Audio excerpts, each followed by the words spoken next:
우리는 누구나 행복한 삶을 살고 싶어 합니다. 고통도 없고 즐겁고 행복한 인생을 살고 싶어 합니다. 하지만 고난이 하나도 없는 인생을 사는 사람은 잘 아시다시피 없습니다. 누구나 고난을 겪으며 살아가고 한 가지 이상은 어려운 문제를 안고 살아갑니다. 그러다 낙심을 겪기도 합니다. 이는 그리스도인이나 불신자나 마찬가지입니다. 하지만 분명한 차이는 있습니다. 오늘 시편 기자는 무엇인지는 모르지만 큰 고통과 절망 가운데 빠져 있습니다. 그래서 그는 1절에 내가 내 음성으로 하나님께 부르짖으리니 내 음성으로 하나님께 부르짖으면 내게 귀를 기울이시리로다 말씀합니다. 여기서 부르짖다는 큰 소리로 아우성치며 하나님께 기도하는 것을 나타냅니다. 하나님이 들으실 수 있도록 간절히 기도하는 시편 기자의 마음을 읽을 수 있습니다. 그러나 시편 기자와의 바람과는 반대로 하나님은 정반대로 행동하십니다. 3절에 보면 내가 하나님을 기억하고 불안하여 근심하니 내 심령이 상하도다 말씀합니다. 시편 기자의 고통과 절망에 우리 하나님은 침묵하고 계십니다. 성도님들, 부르짖고 손을 들고 기도하고 있어도 하나님이 침묵하고 계신다면 어떤 심정이 드시겠습니까? 매일 새벽마다 부르짖고 기도회에 나와서 하나님 앞에 목 놓아 울며 기도하며 손을 들고 있어도 하나님이 침묵하신다면 우리는 매우 불안할 것이며 기도의 끈을 잡고 있기가 쉽지 않을 겁니다. 계속해서 하나님께 기도로 요청하고 구해도 하나님은 침묵하시는 것 같고 전혀 일하시는 것을 보지 못하니 시편 기자의 근심은 날로 날로 더하여집니다. 하나님께 아뢰면 일이 착착 진행되는 것이 눈에 보여야만 하는데 도무지 일하심은 눈에 보이지 않습니다. 그러니 내 마음은 착잡해지고 조급해지며 내가 잘못 생각하고 있는 것은 아닌가, 내가 잘못된 길로 가고 있는 것은 아닌가 걱정이 되기도 합니다. 이렇게 걱정, 근심이 쌓이고 마음이 점점 상하니 이제는 잠까지 이룰 수 없다 말하고 있습니다. 4절에 보시면 주께서 내가 눈을 붙이지 못하게 하시니 내가 괴로워 말할 수 없나이다 말합니다. 성도님들, 걱정, 근심으로 인하여서 잠을 이루지 못한 적 있으십니까? 저 역시 자주는 아닐지라도 마음에 풀지 못한 근심과 걱정이 계속되면 잠을 잘 잘 수 없거나 혹은 잠을 청한다 할지라도 몇 시간 자지도 못해서 다음 날이 돼도 전혀 개운하지 않은 몸과 마음을 가지고 하루를 살아갈 때가 있었습니다.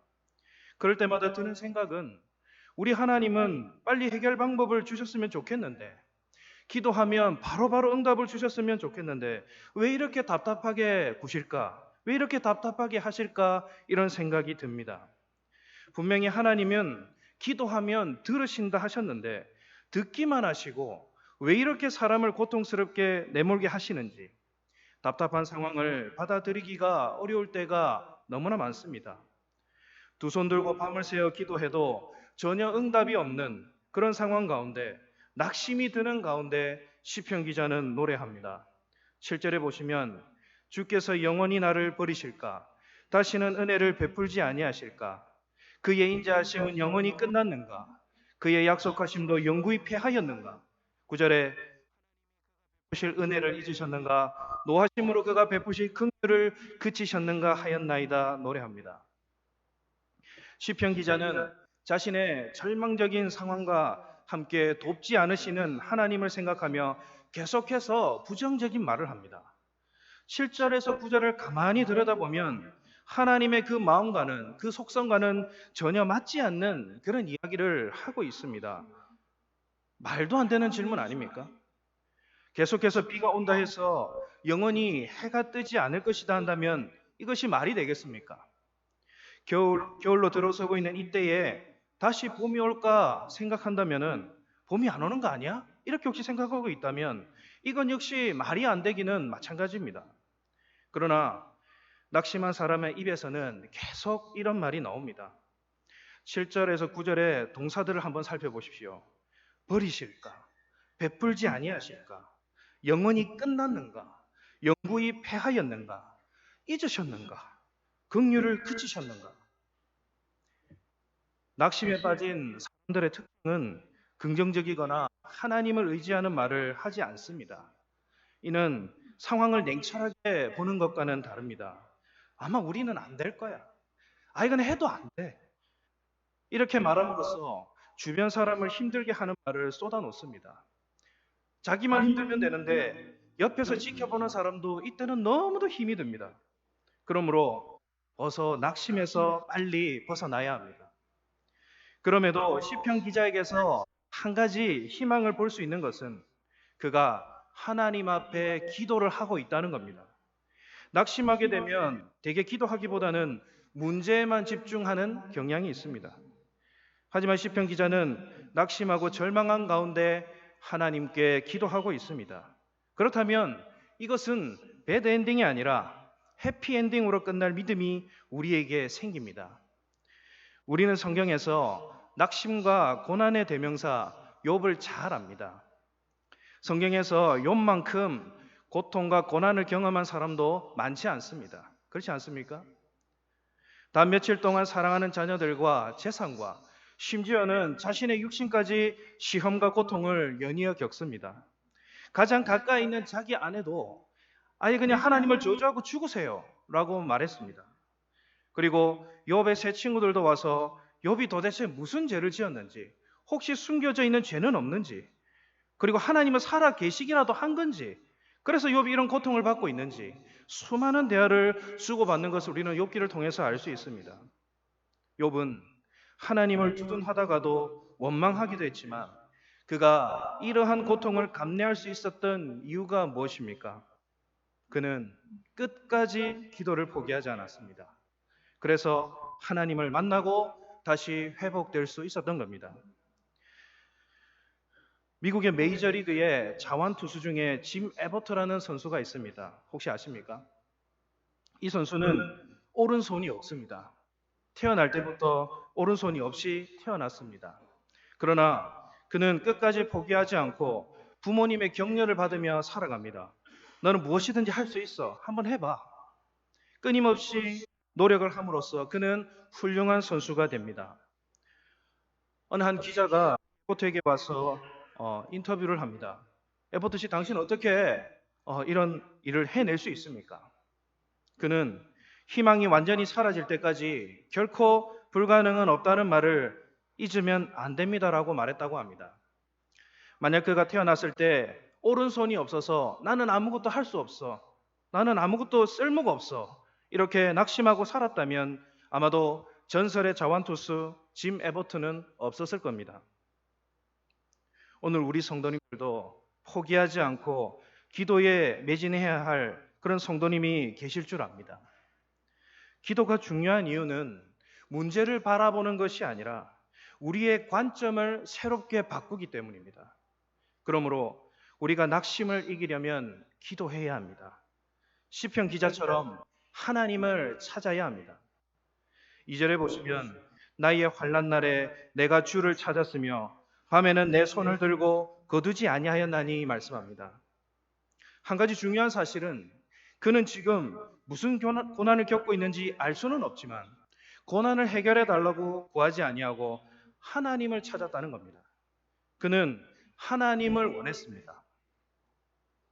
한 며칠 전에 제가 제 아들을 재우기 위해서 한번 해본 적이 있습니다. 밤에 제가 끌어안고 그리고 동영상도 한번 틀어줘 보고 등도 두드려줘 보고 이렇게 재우려고 했지만 도무지 자지 않는 겁니다. 그래서 집사람에게 물었습니다. 왜 이렇게 자지 않나? 그러니까 갔다 와보세요. 이렇게 이야기하는 겁니다. 결국 이제 화장실에 데려가서 이제 일을 보게 하고 그리고 엄마 품에 주니까 바로 잠이 드는 겁니다. 제가 그것을 보면서 지금 내 아들이 필요한 것은 잠자기 동영상도 아니고 놀이도 아니고 아빠도 아니고 화장실과 엄마를 원했던 거구나 깨달았습니다. 시편 기자도 마찬가지입니다. 그는 하나님이 아니면 위로를 받는 것조차 거절했습니다. 2절 말미에 내 영혼이 위로받기를 거절하였도다 말씀합니다. 오늘 이 수요일에 간절히 하나님만 구하시기를 바랍니다. 그리하면 하나님은 반드시 우리 성도님들에게 역사하실 줄 믿습니다.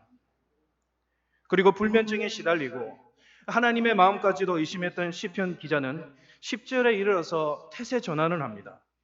10절에 보면 또 내가 말하기를 이는 나의 잘못이라 지존자의 오른손에 해라고 말합니다. 지금까지 자신이 절망했던 이 이유는 하나님 때문이 아니라 신앙적으로 약화된 자기 자신에게 문제가 있었음을 고백합니다. 그리고 자신의 신앙이 완전히 죽어 있었음을 시인하는 장면이기도 합니다. 그래서 시인은 다시 한번 하나님께 구합니다. 지존자의 오른손을 말입니다. 이것은 이제 곧 회상할 이스라엘의 영광을 능력 있게 역사하신 우리 하나님을 의미합니다. 성도님들, 하나님의 능력 있는 오른손을 붙드는 시간이 되시기를 소망합니다. 우리의 능력과 지혜는 분명히 한계가 있습니다. 그러나 하나님이 역사하시면 안 될 것이 없습니다. 반드시 하나님이 하셔야만 하는 일이나 기도 제목이 있습니까? 그렇다면 전지전능하신 하나님을 기억하시면서 기다리는 우리 성도님들 되면 좋겠습니다.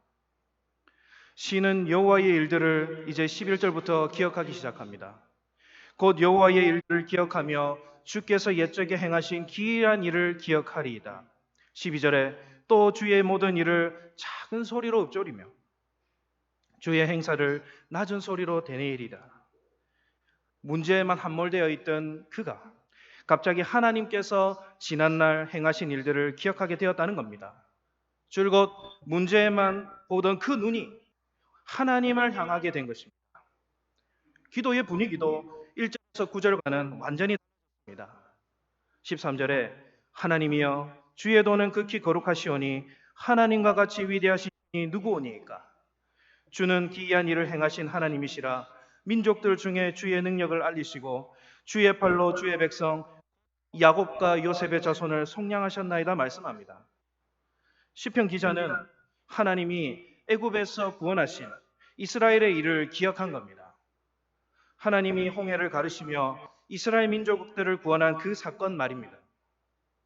10가지 재앙이 끝나고 바로는 이스라엘 백성들을 애굽에서 데리고 나가게 합니다.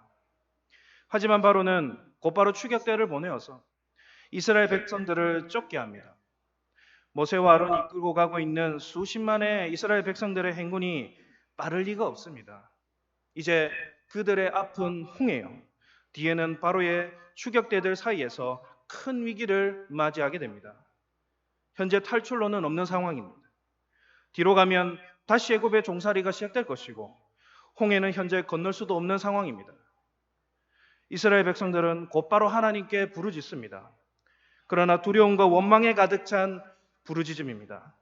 출애굽기 14장 11절에 모세에게 이르되 애굽에 매장지가 없어서 당신이 우리를 이끌어내어 이 광야에서 죽게 하느냐?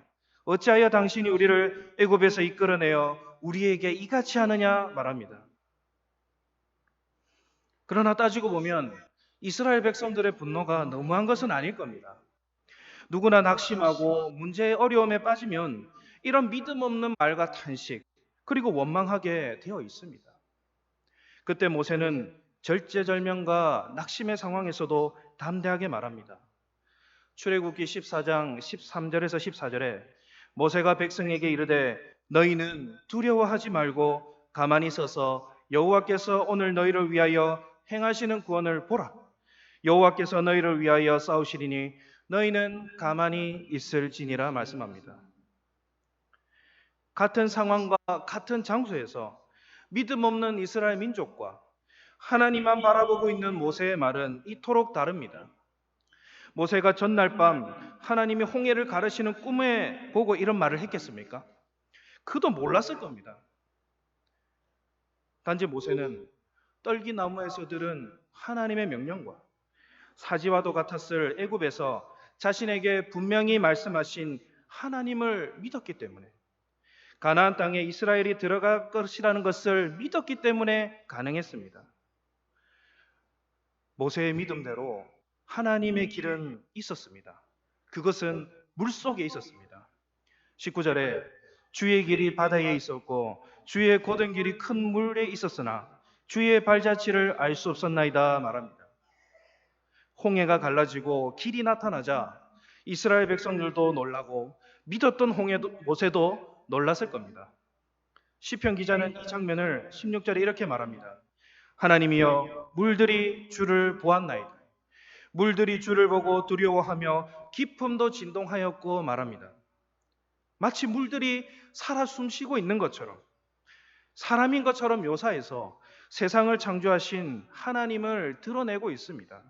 그리해서 20절에 보면 주의 백성을 양떼같이 모세와 아론의 손으로 인도하셨나이다 이렇게 말하고 있습니다.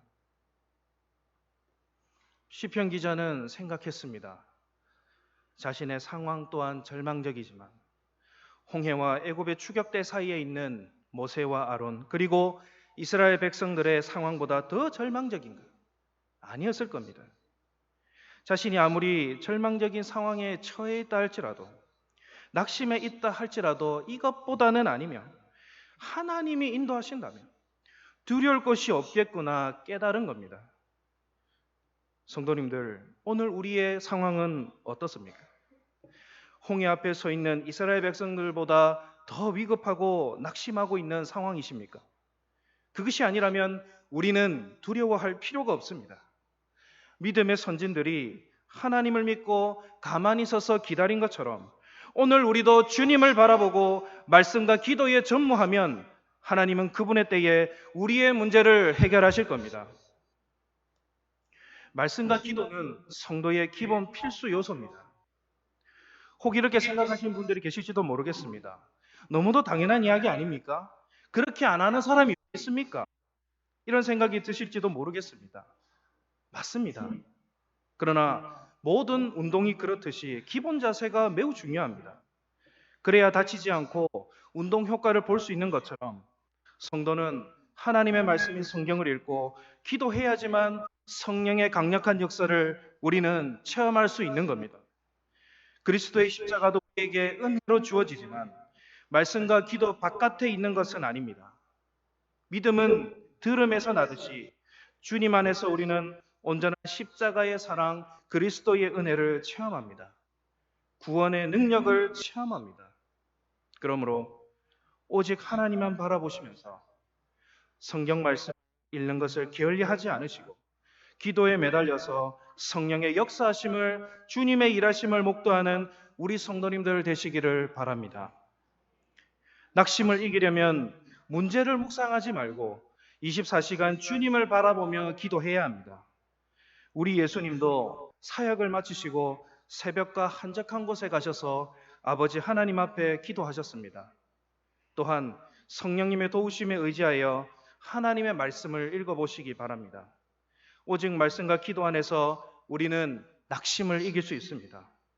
이러한 온전한 믿음을 가진 우리 성도님들 다 되시기를 진심으로 바랍니다.